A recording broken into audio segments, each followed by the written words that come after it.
Hello everyone. तो कैसे हैं आप सब? आई होप आप सब अच्छे होंगे। स्वागत है आप सभी का आपके अपने चैनल जुनून पढ़ाई का में। चलिए हम लोग आरो यारो के लिए प्रैक्टिस सेट देख रहे हैं हिंदी का। तो आज हम लोग 30 क्वेश्चंस लेके आए हैं। एक सेट ऑलरेडी कंप्लीट हो गया है। एक सेट मतलब 60 क्वेश्चंस। हमने 2 वीडियोज़ में 60 क्वेश्चंस करवाए हैं। आज ये दूसरा प्रैक्टिस सेट है, यानी कि इसको भी हम लोग 2 पार्ट्स में देखेंगे। एक पार्ट में 30 क्वेश्चन, ठीक है। तो चलिए 1 से लेकर के 30 तक के क्वेश्चन आज देखिए और उसके आगे की वीडियो आगे आपको मिलेगी। तो चलिए स्टार्ट करते हैं। अगर आप पहली बार चैनल पे आए हैं तो भैया चैनल को सब्सक्राइब ज़रूर कर लीजिए। अब वीडियो को लाइक शेयर तो कर ही दिया करिए। चलिए देखते हैं आज का अपना पहला क्वेश्चन, ठीक है। तो पहला क्वेश्चन देखिए, हम स्टार्टिंग में विलोम शब्द देखेंगे और फिर उसके बाद आगे के जो शब्द हैं उन्हें देखेंगे। तो पहला जो हमारा विलोम है, क्या कह रहे हैं? कह रहे हैं कि आप बताओ तिमिर का विलोम क्या होगा, ठीक है। ऑप्शंस देखें, प्रकाश, आलोक, ज्योतिर्मय या फिर आभास। तो तिमिर मतलब मेरे ख्याल से आपको पता होगा कि अंधकार होता है। ओहो, तिमिर मतलब क्या होता है? अंधेरा या अंधकार, ठीक है। तिमिर का मतलब अंधेरा या अंधकार। अब सपोज दैट यहाँ पे तो मान लीजिए केवल प्रकाश, आलोक, ज्योतिर्मय, आभास ही दिया है। हो सकता है कि आपको आगे के ऑप्शंस में उजाला भी मिल सकता था, ठीक है। तो आपको लगेगा प्रकाश, प्रकाश में अंधेरा, अंधेरा का हो जाएगा उजाला। तो भैया एक बहुत ही सिंपल सी बात याद रखनी है कि कोई भी दो शब्द एज इट इज समानार्थी नहीं होते हैं, ठीक है। अब आपका इसको आपको एक छोटे से एग्जाम्पल के थ्रू समझाते हैं तो आपको ज़्यादा अच्छे से समझ आएगा। आप देखिए, जो वाटर होता है ना, वाटर जिससे हम लोग हिंदी में क्या कहते हैं? पानी, ठीक है, पानी। आप जो पानी शब्द मतलब पानी है ना, जिस वस्तु को हम इंडिकेट कर रहे हैं वो आप चाहे उसको पानी कहिए, वाटर कहिए, जल कहिए, है वो वही वस्तु, ठीक है। मतलब हम लोग पानी को ही जो है पानी या जल या वाटर कह रहे हैं। लेकिन जब आप इसके वाक्य का प्रयोग करते हैं तो आप देखिए कि जब आपको खुद पानी पीना होता है तो आप क्या कहते हैं? भैया हमको एक गिलास पानी दे दीजिए। खुद तो ये नहीं कहते ना कि हमको एक गिलास जल दे दीजिए। अब वो कुछ लोग ऐसे आ जाएं, जबरदस्ती का साहित्यिक बनने लगे कि हमको तो जल पीना है, तो बात की बात है, वो उन लोगों के लिए तो छोड़ ही दीजिए आप। लेकिन नॉर्मली आप देखिए कि आप जब भी पानी पीने की बात करेंगे खुद के लिए तो क्या कहेंगे कि भैया हमको एक गिलास पानी दे दीजिए पीने के लिए, ठीक है। लेकिन आप उसी पानी को जब भगवान को अर्पण करने जाते हैं तो ये नहीं कहते कि भगवान को पानी चढ़ाना है, नहीं कहते ना। हम लोग क्या कहते हैं? भगवान को जल चढ़ाना है। तो ये क्या हुआ? हमने एक ही वस्तु को अलग अलग नाम से अलग अलग जगहों पर उपयोग किया।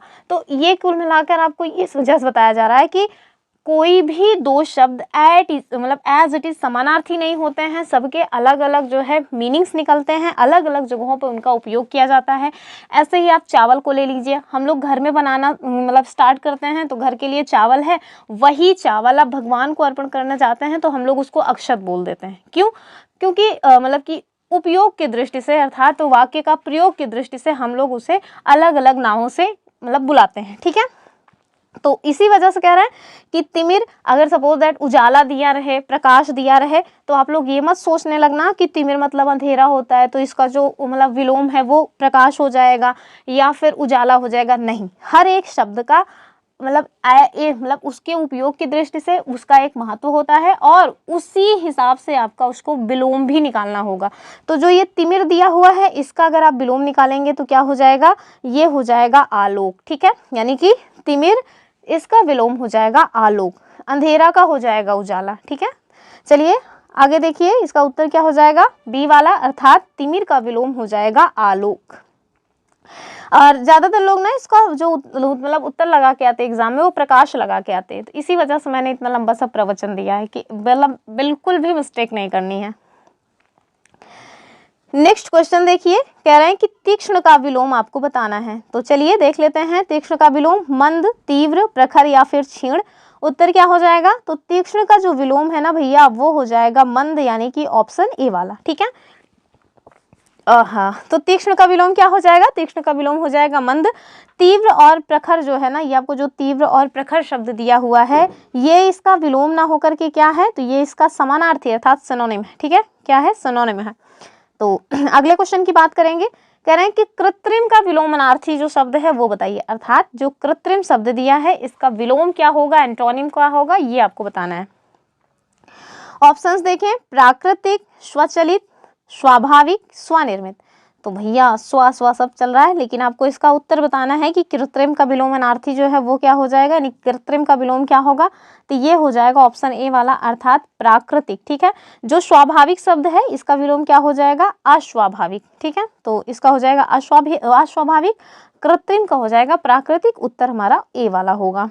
नेक्स्ट क्वेश्चन देखिए, और अगर आप लोग जो हमारे प्रीवियस क्वेश्चंस हैं हिस्ट्री, ज्योग्राफी, पॉलिटी, उनके भी करना चाहते हैं तो हमने अपने इसी चैनल पे घटना चक्र हिस्ट्री, घटना चक्र ज्योग्राफी और घटना चक्र पॉलिटी ये स्टार्ट किया है, अभी कंप्लीट नहीं हुआ है। चलिए अगले क्वेश्चन की बात करेंगे। कह रहे हैं कि उदात्त का विलोमार्थी शब्द बताना है, अर्थात विलोम बताता है, उदात्त का क्या हो जाएगा। ऑप्शन देखें, अनुदात, दानशील, अनुदात या फिर क्षमावान। तो उत्तर क्या होगा भैया, इसका जो है उत्तर तो हो जाएगा ए वाला, यानी कि अनुदात। ठीक है, तो उदात्त का क्या होगा, अनुदात हो जाएगा।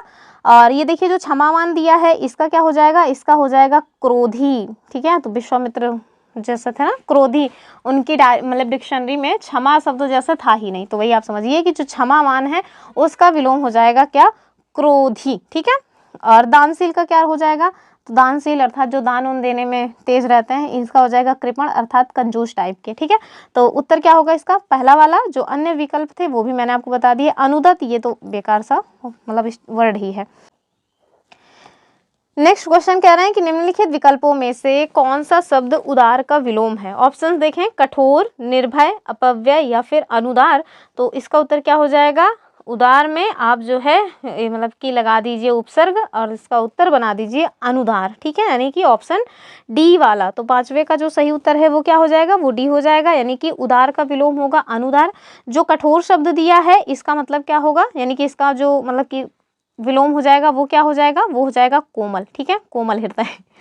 निर्भय का क्या हो जाएगा, निर्भय का हो जाएगा सभय। ठीक है, निर्भय का क्या हो जाएगा, निर्भय अर्थात बिना भय के, सभय अर्थात भय के साथ या भय सहित, तो ये क्या हो जाएगा, सभय हो जाएगा। अपव्यय का क्या हो जाएगा भैया, मितव्यय हो जाएगा। क्या हो जाएगा, मितव्यय हो जाएगा अपव्यय का। ठीक है, तो उत्तर क्या हो जाएगा, डी वाला।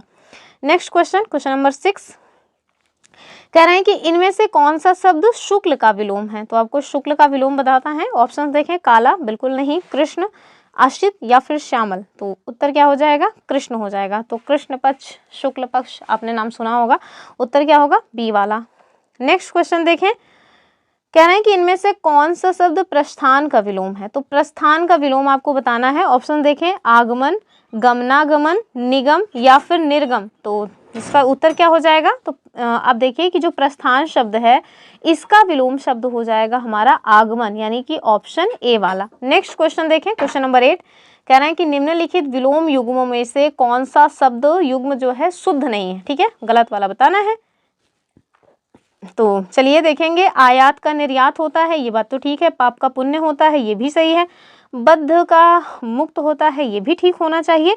नूतन का कह रहे हैं भैया सनातन, तो यही वाला गलत है। ठीक है, उत्तर यही हो जाएगा कि नूतन का विलोम जो है वो सनातन नहीं होगा। नूतन का विलोम क्या हो जाएगा, ये हो जाएगा पुरातन। क्या, पुरातन जो है वो नूतन का विलोम हो जाएगा। बाकी सब तो ठीक ही है।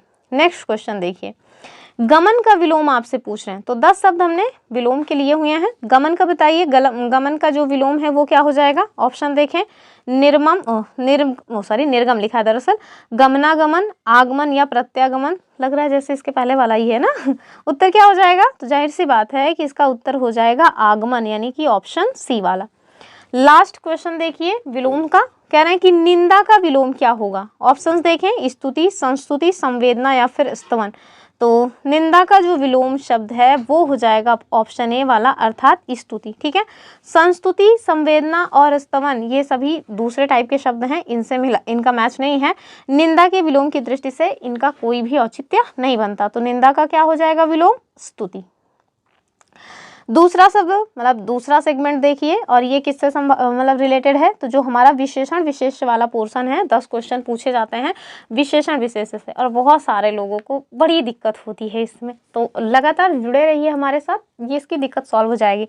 और पहला जो क्वेश्चन है ना विशेषण विशेष से, वो मतलब परिभाषा ही पूछ लिया है आपसे। तो चलिए देखेंगे, कह रहे हैं कि जिस विकारी शब्द से संज्ञा की व्याप्ति मर्यादित होती है उसे क्या कहते हैं। ठीक है, तो ऑप्शंस देखें, विशेष्य, विशेषण, विशेषण एवं विशेष या विशिष्ट। अब आपको ये तो समझ आ ही गया होगा कि मैंने बताया कि हम लोग इस सेगमेंट से क्वेश्चन ले रहे हैं, तो या तो ये विशेष होगा या तो ये विशेषण होगा या तो फिर दोनों होगा। तो दोनों तो नहीं है भैया, तो विशिष्ट तो वैसे भी नहीं है और दोनों एक साथ होगा नहीं, क्योंकि दोनों की जो मतलब की परिभाषा है एक थोड़ी ना हो सकती है। तो आप देखिए कि जिस भी विकारी शब्द से संज्ञा की व्याप्ति मर्यादित होती है उसे हम कहते हैं विशेषण, और वो शब्द जो मतलब कि संज्ञा की व्याप्ति को मर्यादित कर रहा है, वो जिसकी विशेषता बता रहा है, उसे हम क्या कहते हैं, उसे हम कहते हैं विशेष। ठीक है, अर्थात किसी वस्तु, व्यक्ति, स्थान, किसी भी चीज की विशेषता बताने वाला जो शब्द होता है वो होता है विशेषण, और जिस चीज की, जिस वस्तु की, जिस व्यक्ति की, जिस स्थान की वो विशेषता बता रहा है वो शब्द हो जाता है हमारा विशेष। अभी एग्जाम्पल आगे देख लीजिए, यहीं पे देख लीजिए कि राम की गाय काली है। ठीक है, जो राम है ना, इनकी गाय, राम की गाय काली है, गाय काली है। तो आप देखें कि गाय जो है ना, इसकी विशेषता किसके द्वारा बताई जा रही है, काली शब्द के द्वारा, और जिस मतलब कि ये शब्द क्या हो गया, ये हो गया हमारा विशेषण, यानी कि काली शब्द क्या है, ये विशेषण है, और विशेषता किसकी बता रहा है, गाय की, तो गाय क्या हो जाएगा, वो हो जाएगा विशेष। ठीक है, तो ये इसको एक एग्जाम्पल रहा। उत्तर इसका जानिए क्या हो जाएगा, ऑप्शन बी वाला, अर्थात विशेषण। नेक्स्ट क्वेश्चन देखिए, कह रहे हैं कि निम्नलिखित शब्दों में से विशेषण शब्द कौन सा है, ये बताना है। ऑप्शन देखें, पांचवा, प्रपंच, सरपंच या फिर पहुंच। तो आप देखिए एक विशेषण होता है संख्यावाचक। ठीक है, संख्यावाचक विशेषण, इसके भी कई सारे भेद होते हैं, तो उसी संख्यावाचक जो मतलब कि विशेषण होता है उसी का ये एक भेद है क्रमवाचक विशेषण। ठीक है, क्रमवाचक विशेषण, और कौन सा है, पांचवा। आप देखिए जो क्रमवाचक विशेषण होता है उसमें क्रम से चीजें जो है मतलब लिखी रहती है, जैसे पहला, दूसरा, तीसरा, चौथा, पांचवा, छठवां, सातवां, आठवां, नौवां, दसवां। तो ये सब क्या है, ये सभी संख्यावाचक विशेषण के एग्जाम्पल हैं। वो भी कौन से संख्यावाचक विशेषण, तो क्रमवाचक संख्यावाची विशेषण। ठीक है, उत्तर क्या हो जाएगा, ए वाला। नेक्स्ट क्वेश्चन देखें, फिर से आ गया है उसी से रिलेटेड कि दोनों शब्द जो है वो क्या है। ऑप्शन देखें, समुदायवाचक विशेषण, आवृत्तिवाचक, गणनावाचक या फिर क्रमवाचक। तो दोनों शब्द जो है ना, ये अपने आप में ही कह रहा है भैया हम लोग मतलब समूह में हैं, मतलब अकेले नहीं हैं, और भी लोग हमारे साथ हैं, अर्थात हम लोग समुदाय को जो है वो इंडिकेट कर रहे हैं। तो इसका उत्तर क्या होगा, इसका उत्तर हो जाएगा समुदायवाचक विशेषण, अर्थात ऑप्शन ए वाला। देखिए मैंने इसके लिए एग्जाम मतलब कि एक्सप्लेनेशन भी दे दिया है, और आपको ये भी बता दिया है कि आप कैसे जानेंगे कि कौन सा जो है मतलब कि शब्द कौन से विशेषण से रिलेटेड है। तो आप देखिए समुदायवाचक विशेषण किसको कहते हैं, तो ये विशेषण किसी समुदाय या समूह का बोध कराता है, जैसे चारों, तीनों। फिर दोनों शब्द क्या है, दोनों शब्द तो किसी समूह को दर्शाता है। कुल मिला के ना ये बता रहा है कि दोनों शब्द जो है वो समुदायवाचक जो विशेषण है उसका एग्जाम्पल है। ठीक है, आगे देखिए कह रहे हैं कि आवृत्तिवाचक। तो आप देखेंगे कि जो संख्यावाचक है ना, इसी में आपको आवृत्तिवाचक के बारे में भी जानकारी मिलती है। ये विशेषण क्या बताता है, तो यह विशेषण किसी क्रिया या संज्ञा की आवृत्ति या दोहराव को दर्शाता है, जैसे दुगुना, तिगुना, चौगुना, पांच गुना। तो ये सब क्या है, ये सब भैया आवृत्तिवाचक जो विशेषण है उसके एग्जाम्पल हैं। नेक्स्ट देखें अगला क्या है, गणनावाचक। तो ये विशेषण संख्या का बोध कराता है, जैसे एक संख्या, 2, 3, 4, 5, 6, 7, 8, 9, 10। तो ये सब क्या है, ये सब गणनावाचक विशेषण है। आगे देखिए क्रमवाचक विशेषण। तो ये विशेषण क्रम या स्थान का बोध कराता है, जैसे कि इसके पहले वाले क्वेश्चन में बताया था, पहला, दूसरा, तीसरा, चौथा, पांचवा, छठवां। ये सब क्या है, ये सब क्रमवाचक विशेषण है। तो अगले क्वेश्चन की बात करेंगे। अगर आप इसकी पीडीएफ चाहते हैं तो भैया आपको हमारा टेलीग्राम चैनल ज्वाइन करना पड़ेगा, लिंक आपको डिस्क्रिप्शन में मिल जाएगी। कह रहे हैं कि 4 शब्दों के आगे उनके विशेषण दिए हुए हैं, जिनमें से विकल्प जो अशुद्ध है उसे आपको चयनित करना है। तो चलिए कर लेंगे। कह रहे हैं कि भूमि शब्द जो है इसका विशेषण हो जाएगा भौम। ठीक है, कह रहे हैं कि नियम का हो जाएगा नैतिक।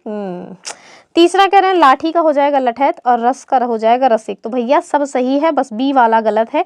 नियम का जो है ना वो नैतिक नहीं होगा, फिर क्या हो जाएगा नियम का, नियम का हो जाएगा नियमित। ठीक है, जो नियम शब्द है जब आप इसका विशेषण बनाएंगे तो ये शब्द बनेगा नियमित।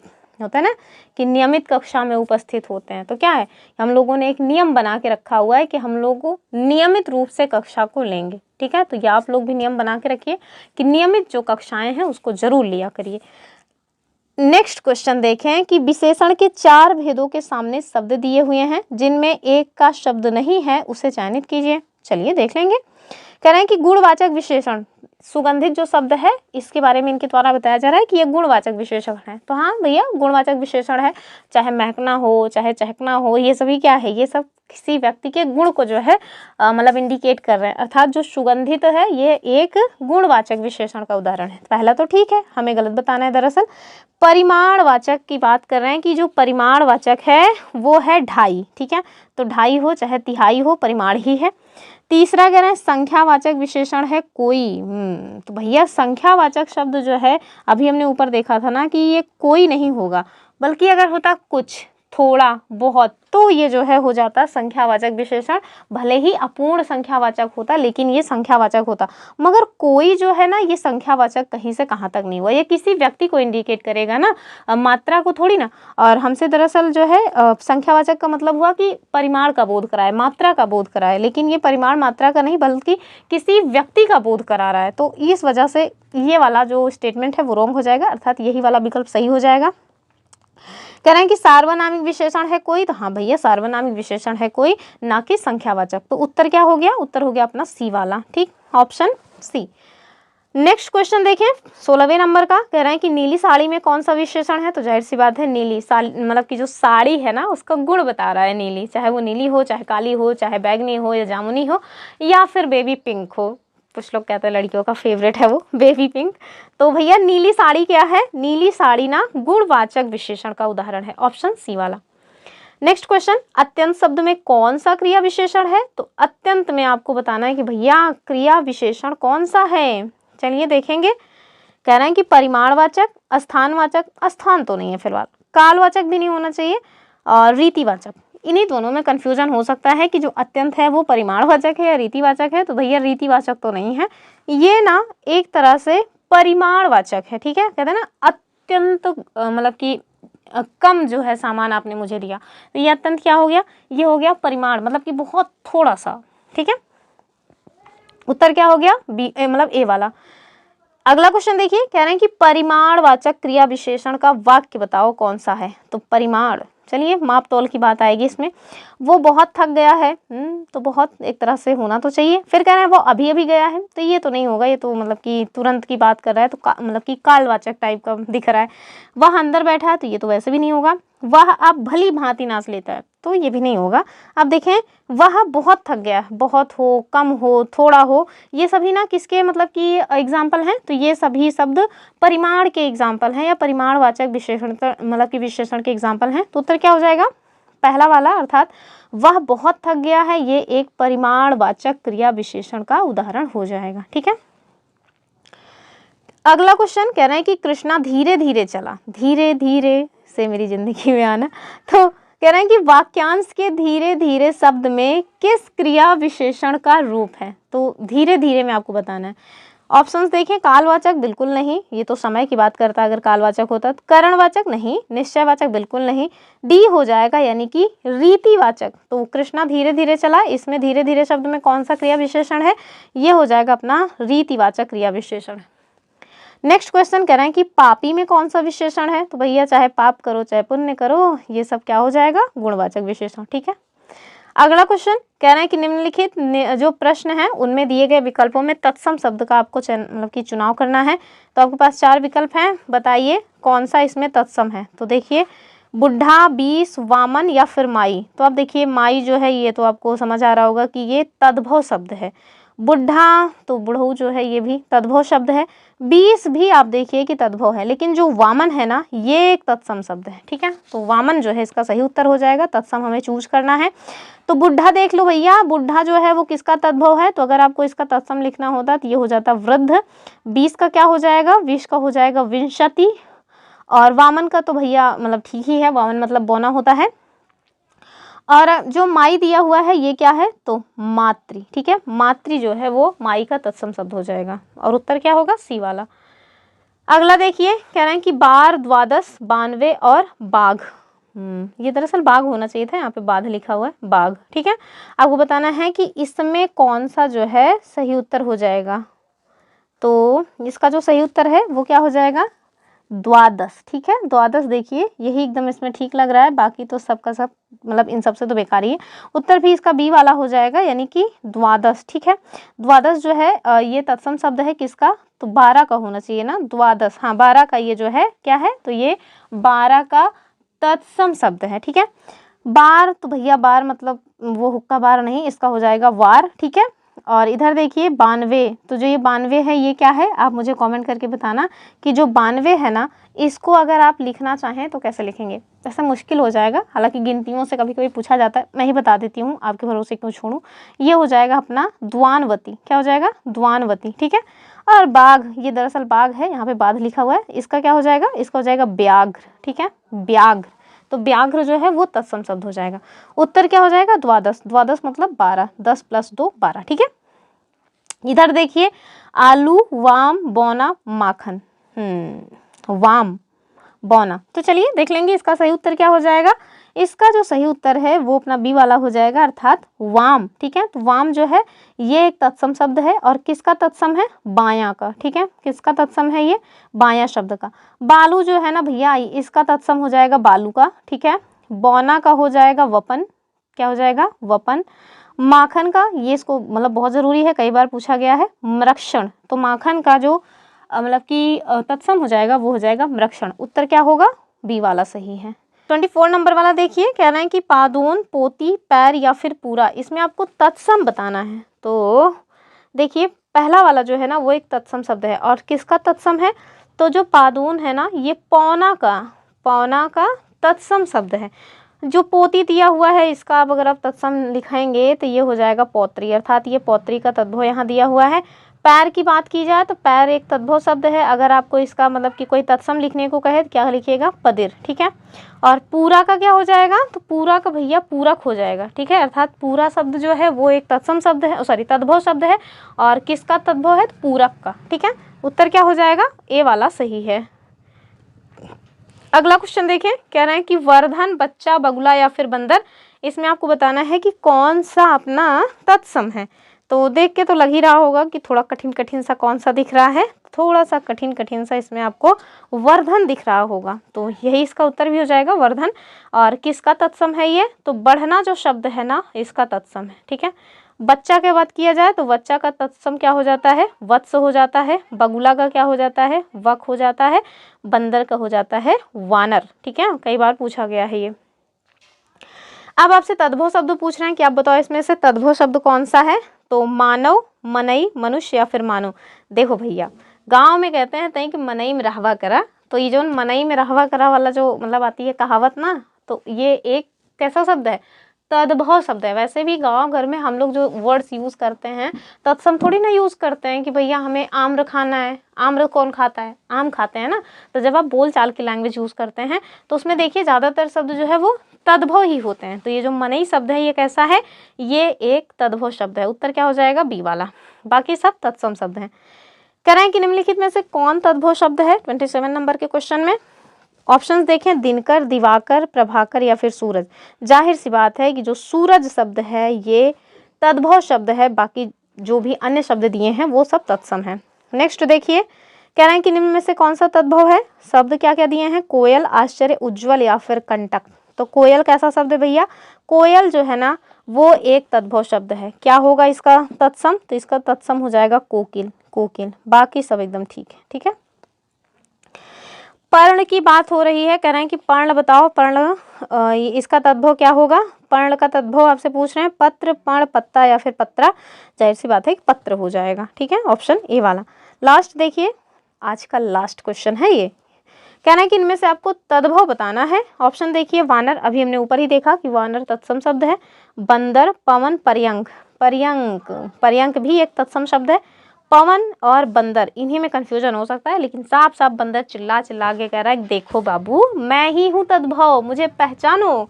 तो उत्तर क्या हो जाएगा, पी वाला, अर्थात बंदर जो है ना वो एक तद्भव शब्द है। टिक वहाँ लगो जी यहाँ पे, ठीक है। तो बंदर कैसा शब्द है, तद्भव है, और इसका जो तत्सम है क्या हो जाएगा, वानर। तो ठीक है, हमने इतने सारे क्वेश्चंस देखे, कितने 30 क्वेश्चंस। तो चलिए ये रही आज की अपनी छोटी सी वीडियो, और भी जो वीडियोस हैं उनको देखना ना भूलें, और भैया लाइक ज़रूर कर दिया करें, थोड़ा सा मोटिवेशन फील होता है। तो फिर मिलेंगे अपनी अगली वीडियो में, तब तक के लिए जय हिंद।